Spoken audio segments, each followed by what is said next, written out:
सभी भाई बहनों को नमस्कार। कैसे हैं आप सभी लोग? आशा करते हैं सभी लोग अच्छे होंगे। और जैसा कि आप सभी लोगों को पता है, बीपीएससी टीआरई जो है थर्ड हो और चाहे फोर हो, आप सभी के लिए जो है अब अच्छी खासी भर्ती यहाँ पर देखने को मिलेगी। और अभी से आप लोग तैयारी करते रहिएगा, चाहे टीआरई थर्ड की आप लोग तैयारी कर रहे हो और चाहे टीआरई फोर की। क्योंकि यहाँ देखिए, आप सभी को पता है टीआरई थर्ड के जस्ट बाद यहाँ पर टीआरई फोर आपका एग्जाम कंप्लीट कराया जाएगा। और ये यहाँ पर जो हम लोग जनरल स्टडी के जो भी सामान्य अध्ययन से प्रश्न बनने वाले हैं, प्रीवियस ईयर प्रश्न है, इनका यहाँ पर हम सॉल्यूशन कर रहे हैं। और इस बुक के जो है प्रीवियस क्लासें हो चुकी हैं, तो उनको अगर आपने अभी तक नहीं देखा है तो जाकर के एक बार देख लीजिएगा। और ये सारी प्रैक्टिस सेट आपके लिए काफ़ी महत्वपूर्ण होने वाले हैं। तो आप सभी लोगों ने अगर अभी तक यहाँ पर जितनी भी प्रीवियस क्लासें हो चुकी हैं अगर नहीं देखी हैं तो प्लेलिस्ट बनी हुई है, ठीक है। आप लोग प्लेलिस्ट बनी हुई है, प्लेलिस्ट में जाकर के आप लोग वॉच कर लीजिएगा, ठीक है। और चलिए इस क्लास को हम लोग यहाँ पर सॉल्यूशन के साथ, आपको पता है ये सभी टॉपिक हम लोग कवर कर चुके थे। और जो प्रैक्टिस सेट कर रहे हैं यहाँ पर हम लोग विद सॉल्यूशन के कर रहे हैं, तो ताकि कोई भी अगर प्रश्न बनता है तो यहाँ से निकल कर नहीं जाना चाहिए। और चलते हैं, चलिए क्लास पर वहीं पर मिलते हैं। देखिए यहाँ इससे पहले पिछली क्लास में हम लोग अकार्बनिक रसायन अर्थात इनऑर्गेनिक केमिस्ट्री के जितने इससे पहले की क्लास में कवर कर चुके हैं। आज जो है हम लोग कवर करने वाले हैं इनऑर्गेनिक केमिस्ट्री से संबंधित जो भी प्रश्न आए हुए हैं और आगे पूछे जा सकते हैं। तो ये काफ़ी महत्वपूर्ण सेशन रहने वाला है, आपको पूरा वॉच कर लेना है। इसके बाद एक बार 2 गुने स्पीड पर आप लोगों को इस क्लास को देख लेना है ताकि रिवीजन हो सके। चलिए क्लास पर चलते हैं। देखिए यहाँ पर हम बात करेंगे पेंसिल लेड बनाने के लिए किस पदार्थ का उपयोग किया जाता है। आपसे पूछा गया है जो पेंसिल होती है हम लोग उसमें जो है किस पदार्थ का यहाँ पर उपयोग करते हैं, आप सभी को बताना है। तो देखिए अगर हम बात करें पेंसिल लेड जो है बनाने के लिए हम किस पदार्थ का, सल्फर का उपयोग करते हैं या सिलिकॉन का या ग्रेफाइट का। तो देखिए हम लोग, आप सभी को पता भी होगा कि हम लोग ग्रेफाइट का यूज करते हैं। पेंसिल जो बनाया जाता है उसमें ब्लैक पार्ट होता है, ठीक है। और आपको अच्छे से याद रखना है। बाकी यहाँ पर देख लीजिएगा, लेड पेंसिल को बनाने के लिए ग्रेफाइट का प्रयोग किया जाता है। और ग्रेफाइट कार्बन का एक क्या है, अपरूप है, ठीक है। ग्रेफाइट जो है कार्बन के क्या है, अपरूप है। और इसमें कमजोर संयोजक बंधों द्वारा आप सभी लोग देखिएगा बंधी हुई कार्बन परमाणुओं की जो फिसलन युक्त परतें होती हैं, जिसके कारण इसकी जो प्रकृति है कोमल होती है, ठीक है। इसकी प्रकृति कैसी होती है, कोमल होती है। और इसमें बंध कैसे होते हैं, सह संयोजक बंध होते हैं। और इसे भारी मशीनों में ठोस स्नेहक के रूप में भी प्रयोग किया जाता है, ठीक है। कैसे, ठोस स्नेहक के रूप में प्रयोग किया जाता है। इसका उपयोग बैटरी में इलेक्ट्रोड के रूप में भी किया जाता है। जो बैटरियां हमारी होती हैं उसमें इलेक्ट्रोड के लिए प्रयोग किया जाता है, ओके। तो समझ चुके होंगे। और नेक्स्ट क्वेश्चन आप सभी के सामने देखिए, यहाँ पर अगले क्वेश्चन काफ़ी महत्वपूर्ण है और देखिए काफ़ी इम्पोर्टेंट है। आप सभी लोग देख पाएंगे कि टीआरई 2 में यहाँ पर पूछा भी गया है। चलिए क्वेश्चन देखते हैं। निम्नलिखित में से कौन सा अल्कोहल पेय के लिए उपयुक्त है। आपको बताना है कि निम्नलिखित में से कौन सा जो है अल्कोहल पेय के लिए उपयुक्त है। मेथेनॉल है या हेक्सेनॉल है या एथेनॉल है। तो अगर हम अल्कोहल पेय के लिए बात करें तो एथेनॉल जो है यहाँ पर उपयुक्त है, ठीक है। पेय के लिए उपयुक्त है एथेनॉल। तो एथेनॉल यहाँ पर आप सभी लोग देखिएगा इसके बारे में। अगर हम एथेनॉल की बात करें तो इसका जो निर्जल एथिल अल्कोहल होता है C2H5OH होता है, जिसे क्या कहते हैं कि गेहूं, मक्का, गन्ने तथा शक्कर आदि से उत्पादित किया जाता है।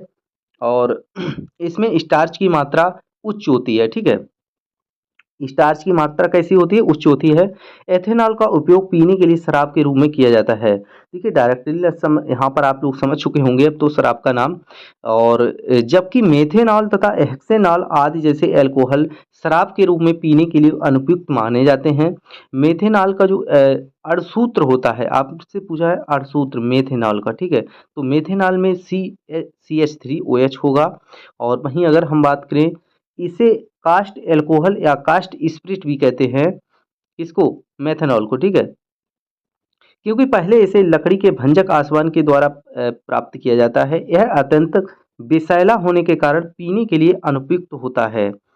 तो इतना आप लोग समझ चुके होंगे। नेक्स्ट यहाँ पर आप सभी के सामने देखिएगा, पानी में घुलने पर उसे कठोर बनाने वाला यौगिक है। देखिए पानी में घोलने पर उसे कठोर जो है बनाने वाला यौगिक कौन सा है, वो यौगिक पहले देख लीजिएगा। आपके सामने यहाँ पर देखिए यौगिक जो दे रखे हैं, कैल्शियम कार्बोनेट दे रखा है CaCO3, मैग्नीशियम सल्फेट यहाँ पर दे रखा है MgSO4, ठीक है, और CaHCO3 का होल डैश, तो या मोर देन उपरोक्त में से एक से अधिक या इनमें से कोई नहीं। तो पानी को कठोर कौन बनाता है, तो यहाँ पर बनाता है, आप सभी लोग देखेंगे, CaHCO3 का होल डैश, ठीक है। तो ये आप सभी लोगों को याद रखना है। अब देखिए कैल्शियम कार्बोनेट की अगर हम बात कर लें, देखिए यहाँ पर जो ये H है ना, ये H ये पानी को यहाँ पर प्रदर्शित कर रहा है, ठीक है। ये कैल्शियम कार्बोनेट है शुष्क, ठीक है। और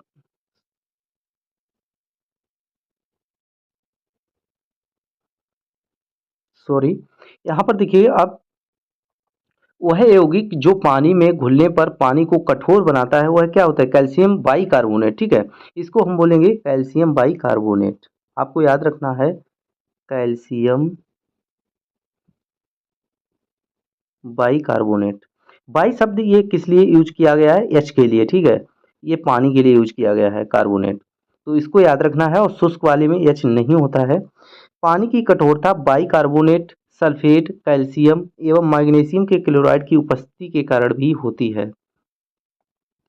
अब बात करेंगे क्वेश्चन नंबर 56 की। यहाँ पर आपके सामने पूछ लिया गया है कि जो KMnO4 यहाँ पर देखिएगा, अम्ल जो अम्लीय KMnO4, ठीक है, जो लाल दवा का रंग नष्ट कर सकता है, वो कौन सा है, CH3COOH है, या फिर C6H8O7 है, या CH3CH2COOH है।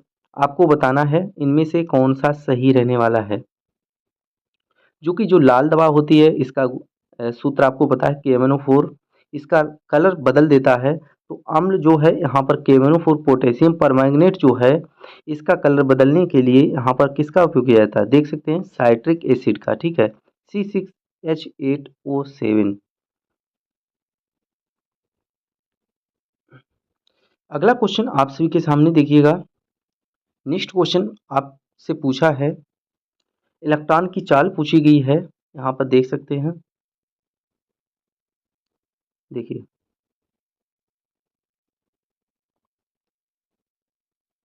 यहाँ पे आपसे पूछा है, निम्नलिखित अवस्था में हाइड्रोजन परमाणु की कक्षा में एक इलेक्ट्रॉन की चाल कितनी होती है। जो हाइड्रोजन परमाणु की कक्षा में क्या होता है कि इलेक्ट्रॉन की चाल कितनी होती है, C होती है, C/2 होती है, या C/137 होती है। ऑप्शन सी इसका करेक्ट दे रखा है, C/137, ठीक है। तो निम्नलिखित अवस्था में जो हाइड्रोजन परमाणु की कक्षा में एक इलेक्ट्रॉन की जो चाल होती है, वो कितनी होती है, C/137, यहाँ पर आपको याद रखना है, ठीक है। नेक्स्ट यहाँ पर आपके सामने जो है Al2O3, 2SiO2 यहाँ पर दिखिएगा, और 2H2O, निम्नलिखित में से किसका रासायनिक सूत्र है, आपसे पूछा गया है इसका रासायनिक सूत्र। ये जो दे रखा है वो किसका है, तो मोनाजाइट का है, चीनी मिट्टी का है, या रेत का है। तो यहाँ पर इसका राइट आंसर है चीनी मिट्टी।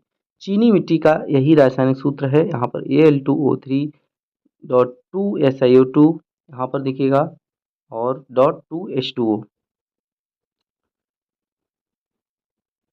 देखिए यहाँ पर Al2 और यहाँ पर जो चीनी मिट्टी का रासायनिक सूत्र दे रखा है, चीनी मिट्टी का केओलिनाइट एक प्रकार के सफ़ेद या सुघट्य मिट्टी है। इसको ध्यान रखना है, कैसी है, सफ़ेद व सुघट्य, जो प्राकृतिक अवस्था में पाई जाती है। इसका रासायनिक संगठक जल युक्त एल्युमिनो सिलिकेट जो दे रखा है, यही इसका सूत्र है। इसको क्या बोलेंगे, ठीक है, एल्युमिनो सिलिकेट। नेक्स्ट क्वेश्चन देखिए पूछ लिया गया है, मिट्टी के तेल के बर्तन में बर्फ का एक टुकड़ा डाला जाता है, मिट्टी के तेल के बर्तन में, ठीक है, बर्फ का क्या किया जाता है, एक टुकड़ा डाला जाता है। तो बर्फ के पिघलने पर मिट्टी के तेल की सतह, जो बर्फ पिघलेगी उसमें मिट्टी के तेल की सतह यहाँ पर उठेगी, गिरेगी, या वैसी की वैसी ही बनी रहेगी, आपको बताना है। तो देखिए यहाँ पर मिट्टी के जो तेल की सतह है वो गिरेगी।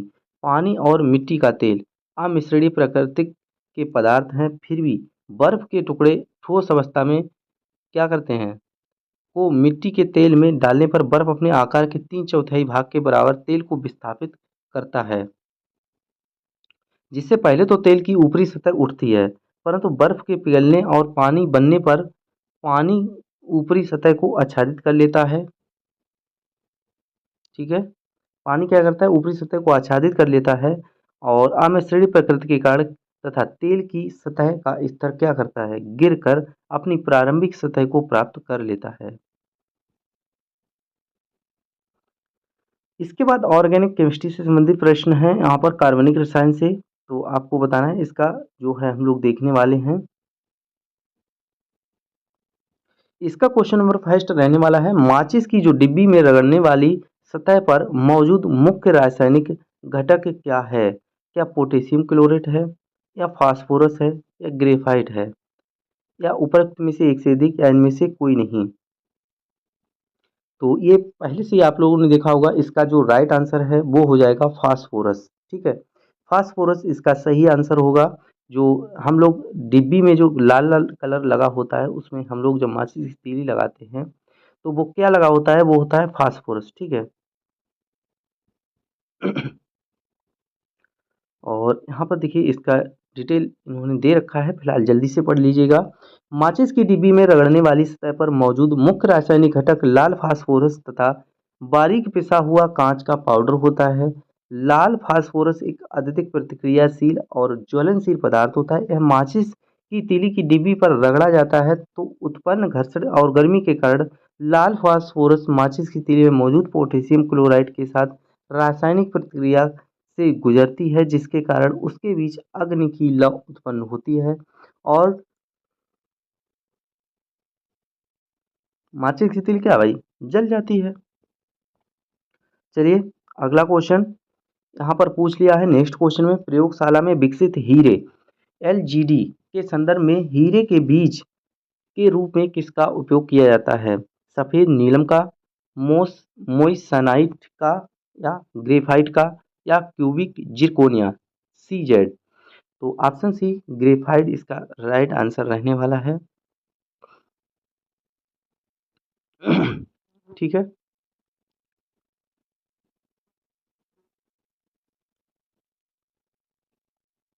जो प्रयोगशाला में विकसित हीरे एलजीडी के संदर्भ में हीरे के बीज के रूप में ग्रेफाइट का उपयोग किया जाता है।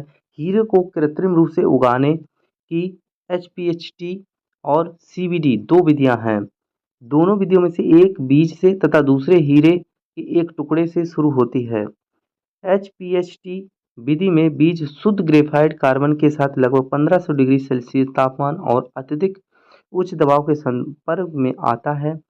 सीवीडी विधि में बीज को कार्बन युक्त गैस से भरे एक सीलबंद कक्ष के अंदर लगभग 800 डिग्री सेल्सियस तक गर्म किया जाता है, जिससे गैस बीज से चिपक जाती है और धीरे धीरे हीरा बनता है। अब जो है नेक्स्ट क्वेश्चन आपके सामने देख सकते हैं।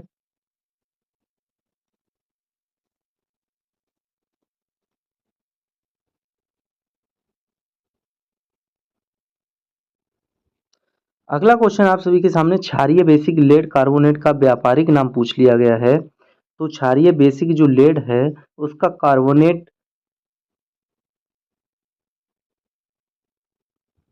का जो व्यापारिक नाम पूछा गया है, तो सफ़ेदा, हाई लेड, सिंदूर, रेड लेड, या फिर लिथार्ज, ऊपर में से एक से अधिक या इनमें से कोई नहीं। तो जो सफ़ेद होता है या वाइट लेड होता है वो इसका सही आंसर है। क्षारीय बेसिक लेड कार्बोनेट का व्यापारिक नाम सफ़ेद हाई वाइट लेड जो है होता है। तो सफ़ेद सीसा या बेसिक लेड कार्बोनेट एक रासायनिक यौगिक है जिसका रासायनिक सूत्र जो है PbOH का होल ट्वाइस डॉट 2 PbCO3 होता है। दातव्य है कि सफ़ेद सीसा एक सफ़ेद पाउडर है जो पानी में अघुलनशील है लेकिन तनु एसिड में घुलनशील है।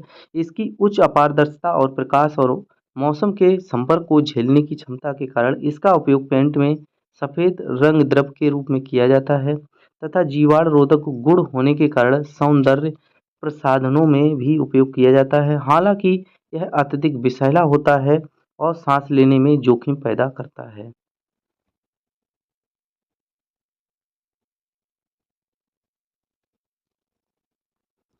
आगे देखिएगा, यहाँ पर अगर हम प्रबल अम्ल और दुर्बल दुर्बल जो है क्षार से बने लवण की बात करें अर्थात का पीएच मान कितना होगा। तो प्रबल अम्ल और दुर्बल क्षार जब मिलाया जाएगा तो क्या होगा बताइए। तो प्रबल अम्ल और दुर्बल क्षार से बने लवण का जो पीएच मान होगा वो कितना होगा, 7 से कम होगा। अगर प्रबल अम्ल होगा तो भाई यहाँ पर अम्लीय मात्रा अधिक होगी, ठीक है। बने लवण का जो पीएच मान है 7 से कम होगा, जबकि दुर्बल अम्ल प्रबल क्षार से बने लवण का पीएच मान 7 से अधिक होगा।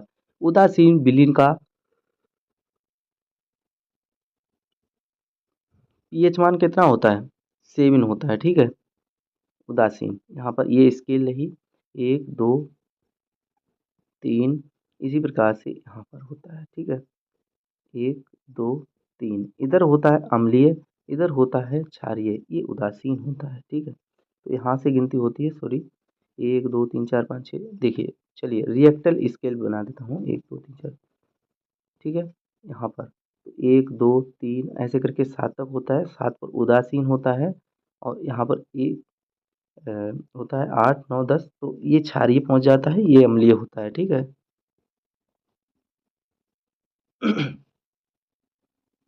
चलिए अगला क्वेश्चन आपके सामने। अगले क्वेश्चन में पूछा है शुष्क बुझे हुए चूने पर क्लोरीन गैस की क्रिया से कौन सा पदार्थ बनता है।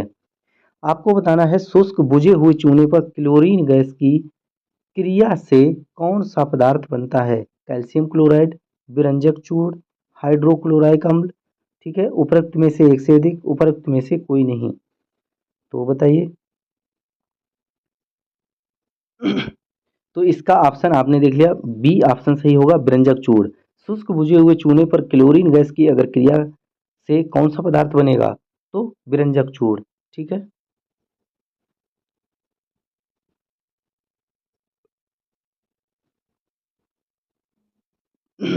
यहाँ से होता है विविध, जो भी प्रश्न है वो देख लेते हैं। किसी ईंधन की दक्षता के संदर्भ में व्यक्त की जाती है, ठीक है। क्या व्यक्त की जाती है, किसी ईंधन की जो दक्षता है के संदर्भ में व्यक्त की जाती है, उसके घनत्व के में या उसके कैलोरी मान या उसकी मात्रा में। तो आपको पता होना चाहिए, बी ऑप्शन सही होगा, उसके कैलोरी मान पर।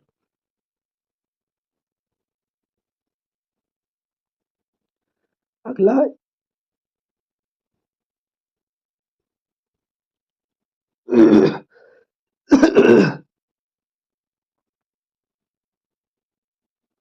अगला क्वेश्चन आप सभी के सामने देखिएगा। यहाँ पर किसी ईंधन की दक्षता को उसके कैलोरी मान के संदर्भ में व्यक्त किया जाता है। कोई ईंधन जिस क्षमता से अपने अंदर मौजूद रासायनिक पदार्थ को अन्य प्रकार की ऊर्जा जैसे ऊष्मा या तापीय ऊर्जा में परिवर्तित करता है, तो वह उस ईंधन की क्या कहलाती है, दक्षता कहलाती है, ठीक है। जब भी कोई ऊष्मा उत्पन्न होती है तो उसे क्या कहते हैं, दक्षता। ईंधन की दक्षता को ऊष्मा की उस मात्रा के रूप में मापा जाता है जो कि 1 किलोग्राम ईंधन के दहन पर उत्पन्न होती है। जब हम 1 किलोग्राम ईंधन को दहन करते हैं तो उसमें जो भी ऊर्जा निकलती है उसे हम दक्षता यहाँ पर आप कह सकते हैं। और ईंधन की दक्षता मापने की इकाई जो है जूल प्रति किलोग्राम है, ठीक है। यहाँ पर देखिएगा क्या, जूल प्रति किलोग्राम, ये भी याद रखना है। और अगला क्वेश्चन आप सभी के सामने दिखेगा यहाँ पर। नेक्स्ट क्वेश्चन पूछा है धातु निष्कर्षण में निम्नलिखित में से किसका उपयोग किया जाता है। कोक का किया जाता है, पेट्रोलियम या कोल टार का। तो जो धातु निष्कर्षण होता है उसमें किसका प्रयोग किया जाता है, उपरोक्त में से एक से अधिक या इनमें से कोई नहीं। तो इसमें अगर बात करें तो इसमें कोक का प्रयोग किया जाता है, ठीक है। ऑप्शन फर्स्ट सही होगा, कोक का प्रयोग करते हैं किसमें, धातु निष्कर्षण में। अगर हम बात करें इसका थोड़ा सा डिटेल देखिएगा। धातुओं के अयस्कों से धातु के निष्कर्षण में ईंधन के रूप में जो कोक का प्रयोग किया जाता है, कोक का प्रयोग धातु कर्म प्रक्रिया में एक अपचायक कारक के रूप में होता है। इसका उपयोग घरेलू ईंधन के रूप में भी होता है तथा साथ ही साथ जल गैस और प्रोड्यूसर गैस के निर्माण में भी कोक का प्रयोग किया जाता है। ठीक है। अगर कोक कार्बन का एक रूप है, यह कठोर सरंध्र तथा भूरे काले रंग का पदार्थ है जिसमें लगभग 98% तक कार्बन होता है। यह कार्बन का लगभग शुद्ध रूप है और जलने पर बहुत कम धुआं जो है क्या करता है, उत्पन्न करता है। अगला क्वेश्चन यहाँ पर देखिएगा, आपसे पूछ लिया गया अनुलिपिकरण समापन त्रिक होता है, यूएए होता है, यू होता है, यूजीसी होता है। तो यहाँ पर देखिएगा ये प्रश्न आपसे पूछा गया है और इसका जो है करेक्ट आंसर आप सभी को बताना है क्या होने वाला है। चलिए, इसका राइट अनुलिपिकरण समापन त्रिक होता है, तो इसका राइट आंसर क्या होगा बताइएगा जल्दी से। इसका राइट आंसर आप सभी लोग देख पाएंगे, इसका ऑप्शन फर्स्ट हो जाएगा यूएए। ठीक है, इसका करेक्ट आंसर हो जाएगा। और एरोमेटिक एवं का मुख्य स्रोत क्या है, यहाँ पर पूछ लिया है। एरोमेटिक एवं का मुख्य स्रोत क्या है, क्या फल है या विंटर ग्रीन का तेल है, यहाँ पर देखिएगा, या पेट्रोलियम है, उपरोक्त में से एक से देख या इनमें से कोई नहीं। तो ऑप्शन सी सही हो जाएगा इसका, पेट्रोलियम। ठीक है। अगर एरोमेटिक यौगिकों का मुख्य स्रोत देखा जाए तो क्या है, यहाँ पर पेट्रोलियम है। ठीक है। तो एरोमेटिक यौगिकों का मुख्य स्रोत जो है पेट्रोलियम है। और एरोमेटिक यौगिकों वे यौगिक होते हैं जिसमें कार्बन परमाणु एक बंद वलय में जुड़े होते हैं। इस वलय में प्रत्येक कार्बन परमाणु एक पाई इलेक्ट्रॉनिक यहाँ पर कक्षा में इलेक्ट्रॉनों को साझा करता है। एरोमेटिक यौगिकों में एक विशेष गंध होती है। इसका सही हो जाएगा आंसर। ठीक है। और यहाँ पर आप जो है सम्मिलित करने के लिए दे रखा है यहाँ पर। नेक्स्ट क्वेश्चन आपको बताना है, मैजेंटा जो है कैसा होता है, टील, मोव, सियान। यहाँ पर सही जो है आप लोगों को सम्मिलित करना है। ठीक है, सूची फर्स्ट को सूची सेकंड से यहाँ पर संयोजन बताना है। तो मैजेंटा की अगर हम बात करें तो लाल और नीला होता है उसे मैजेंटा। टील जो होता है नीला, हरा और सफ़ेद होता है। मोव जो होता है नीला, लाल और सफ़ेद होता है। सियान जो है हरा और नीला होता है। तो यहाँ पर आप सभी लोगों को देख लेना है। देखिए, अगर हम मैजेंटा की बात करें तो कैसा होता है, नीला और लाल। ठीक है, अर्थात लाल और नीला, इसका सही हो जाएगा। इसके बाद यहाँ पर देखिएगा टीला जो है, सॉरी टील यहाँ पर जो है तो वो नीला, हरा और सफ़ेद, इन तीनों का होता है मिश्रण। और अगर हम बात करें यहाँ पर मोव की, तो मोव जो है नीला होता है, लाल होता है और सफ़ेद होता है। सियान जो है हरा और नीला होता है। चलिए, इसके बाद नेक्स्ट क्वेश्चन यहाँ पर देखिएगा, बताया है निम्नलिखित में से कौन सा प्रतिक्रिया की दर को धीमा करता है। जो उत्प्रेरक वर्धक होता है प्रतिक्रिया को धीमा करता है, ऐसा नहीं। समांगी उत्प्रेरक जो है नहीं, विषमांगी उत्प्रेरक ये भी नहीं, उपरोक्त में से कोई नहीं। तो मंदक प्रतिक्रियाएं वे होती हैं जिसमें वेग साधारण ताप पर नापे जा सकते हैं तथा इन प्रतिक्रियाओं की क्रियाविधि का अध्ययन आसानी से किया जा सकता है। प्रतिक्रियाओं की दर को विष या अवरोधक धीमा करता है। ठीक है। तो इसमें इसकी खासियत दे रखी है। क्या होता है कि एक उत्प्रेरक उपस्थिति में प्रतिक्रिया का वेग अधिक हो जाता है। उत्प्रेरक की उपस्थिति में प्रतिक्रिया सक्रिय ऊर्जा की क्रियाविधि बदल जाती है। धन उत्प्रेरक सक्रिय ऊर्जा को घटा देता है जिससे प्रतिक्रिया तेजी होने लगती है। ठीक है। और वैसी प्रतिक्रियाएं जिनमें प्रतिकारक एक ही प्रवस्था में होता है समांगी प्रतिक्रियाएं कहलाती हैं। और वैसी प्रतिक्रियाएं जिसमें प्रतिकार एक से अधिक प्रवस्था में रहती है तो विषमांगी प्रतिक्रियाएं कहलाती हैं। कोई भी विकल्प यहाँ पर सही नहीं है। और 72 आप सभी के सामने क्वेश्चन यहाँ पर देखिएगा। यहाँ पर क्वेश्चन में पूछा है निम्नलिखित में से कौन सा तरल बिजली का कुचालक है। तो यहाँ पर नमकीन पानी भी बिजली का सुचालक है, अर्थात बिजली इसमें प्रवाहित हो जाती है। संतरे के रस में भी प्रवाहित हो जाती है और नींबू के रस में भी। तो ये तीनों यहाँ पर कैसे हैं, सुचालक हैं, कुचालक है ही नहीं। तो ऑप्शन डी सही होगा, उपरोक्त में से कोई नहीं। ठीक है। और यहाँ पर देखिए नेक्स्ट बुलेट प्रूफ जैकेट से संबंधित प्रश्न पूछ लिया है। बुलेट प्रूफ जैकेट बनाने के लिए उपयोग किया जाने वाला फाइबर क्या है? नायलॉन है या ट्वीड है या टेरिलिन है या केवलर है? तो केवलर इसका सही होगा आंसर। और बुलेट प्रूफ जैकेट बनाने के लिए उपयुक्त किए जाने वाला फाइबर केवलर है। यह एक कृत्रिम रेशा होता है। यह गर्मी का प्रतिरोधी होता है। ठीक है, गर्मी का क्या होता है? प्रतिरोधी। केवलर मुख्यतः पॉलीएमाइड का कृत्रिम बहुलक है जिसमें एमाइड समूह को पैराफेनिलीन समूह द्वारा अलग किया जाता है।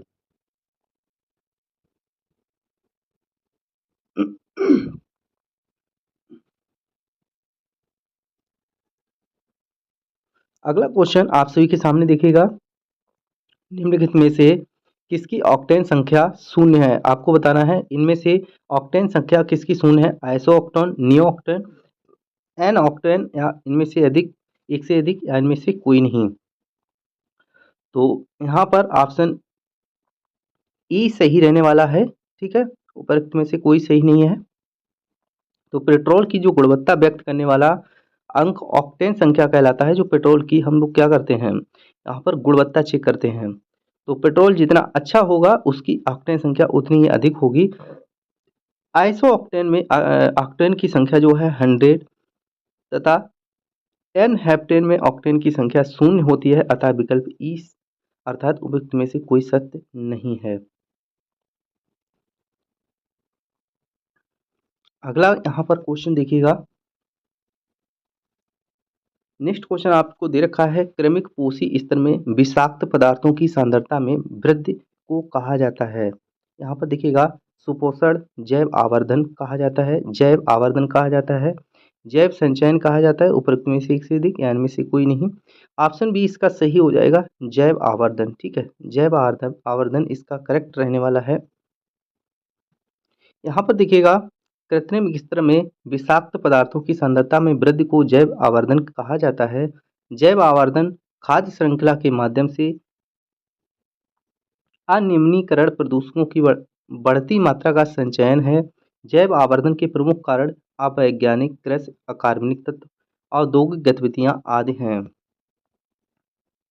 नेक्स्ट क्वेश्चन यहाँ पर देखिएगा 77, प्रत्येक कोशी स्तर पर गैर अपघटनीय रसायनों के लगातार रासायनिक संचयन की प्रक्रिया को डैश के रूप में जाना जाता है। जैविक आवर्धन, रूपात्मक आवर्धन, तापमान तापजनक आवर्धन। उपरोक्त में से एक से अधिक या इनमें से कोई नहीं। ऑप्शन फर्स्ट सही होगा, जैविक आवर्धन। ठीक है, जैविक आवर्धन इसका सही हो जाएगा। तो देख सकते हैं, प्रत्येक उच्च पोषी स्तर पर बढ़ती मात्रा में खाद्य श्रृंखला में गैर अपघटनीय कीटनाशकों को के संचयन को क्या जैविक आवर्धन के रूप में जाना जाता है। कीटनाशकों के अवशेषों जैसे कि क्या है, गैर अपघटनीय पदार्थों को जीवों द्वारा पचाया नहीं जा सकता, इसलिए वे भोजन के साथ अगले पोषी स्तर के जीवों में चले जाते हैं। नेक्स्ट है यहाँ पर, कोलीफार्म क्या होते हैं? आपको बताना है कोलीफार्म क्या होते हैं। कोलीफार्म जो है प्राणियों के पाचन नाल में उपस्थित क्या होता है, बैक्टीरिया होता है। ठीक है, तो इसका राइट आंसर ऑप्शन फर्स्ट रहने वाला है। तो यहाँ पर आप सभी लोग देख सकते हैं। ठीक है, नेक्स्ट यहाँ पर आप सभी के सामने दिखेगा 70, कोलीफॉर्म आपको मैंने बता दिया। तो प्राणियों के जो पाचन नाल के रूप में मुख्य आंत से, यहाँ पर मुख्य रूप से आंत में पाए जाने वाली जो बैक्टीरिया हैं समूह को कोलीफॉर्म जो है कहा जाता है। और कोलीफॉर्म जो है बैक्टीरिया भू सतह के जल में, मिट्टी में तथा पौधों पर भी पाए जाते हैं। यह हानिकारक बैक्टीरिया नहीं होते हैं। ठीक है, 79 यहाँ पर अगर हम बात करें, क्वेश्चन नंबर देखिएगा, खाने के डिब्बों पर जिंक के बजाय टिन की परत चढ़ी होती है, क्यों? तो देखिए, जिंक जो है टिन की तुलना में महंगा ऐसा नहीं है। टिन की तुलना में जिंक का गलनांक अधिक होता है, ये भी नहीं। टिन की तुलना में जिंक क्या है, अधिक प्रतिक्रियाशील है। तो खाने जिंक के बजाय तभी हम लोग क्या करते हैं, टिन की परत चढ़ा देते हैं ताकि जंग ना लगे। तो इसका ये डिटेल दे रखा है, देखिएगा। यह जिंक भोजन में पाए जाने वाले साधारण एसिड के साथ क्या करता है, प्रतिक्रिया करके भोजन को विषाक्त बना देता है। ठीक है, तो खाने के डिब्बों पर जिंक की बजाय टिन की परत चढ़ी होती है, क्योंकि टिन की तुलना में जिंक अधिक प्रतिक्रियाशील होता है, तो जिंक का हम लोग नहीं उपयोग करते हैं। और इससे आगे आप लोग देखेंगे जीव विज्ञान, ठीक है। जीव विज्ञान के जो भी प्रश्न हैं इससे आगे की क्लास में हम लोग करने वाले हैं, जो भी प्रीवियस ईयर प्रश्न बनने वाले हैं। और पहला यहाँ पर टॉपिक रहेगा कोशिका व कोशिका संरचना विभाजन। क्वेश्चन नंबर फर्स्ट आपके सामने दे भी रखा है और इसका आंसर आप लोगों को बताकर जाना है। देखिए कमेंट, इसका आंसर आपको सभी को कमेंट बॉक्स में बताना है। मानव गुर्दे की कोशिका में लिंग गुणसूत्रों की संख्या होती है, एक जोड़ा होती है, दो जोड़ा या तीन जोड़ा, उपरोक्त में से एक से अधिक या इनमें से कोई नहीं। तो जो मानव के गुर्दे की कोशिका में लिंग गुणसूत्रों की संख्या के बारे में पूछा गया है, कमेंट बॉक्स में आपको बताकर जाना है। और बाकी जो है अब आप लोगों को यहाँ पर क्लास में प्रॉपर मिलना शुरू हो जाएंगी, और यहाँ पर रेलवे से संबंधित जो भी आप लोगों को जानकारी चाहिए है वो मिलती रहेगी। रेलवे की क्लासें यहाँ पर आप लोगों को देखने को मिले, आरआरबी, ठीक है। तो जीके जीएस आप लोग कमेंट बॉक्स में बताइएगा और क्लासें कौन सी चाहिए हैं, वो आप लोगों को मिलती रहेंगी। तो मिलेंगे फिर नेक्स्ट वीडियो में। और अगर आप लोग पहली बार जुड़े हैं तो प्लेलिस्ट पूरी वॉच कर लीजिएगा, ठीक है। तो तब तक के लिए यहीं पर इस क्लास को समाप्त करेंगे, नेक्स्ट वीडियो में मिलने वाले हैं नेक्स्ट क्लास में। तब तक के लिए जय हिंद, जय भारत।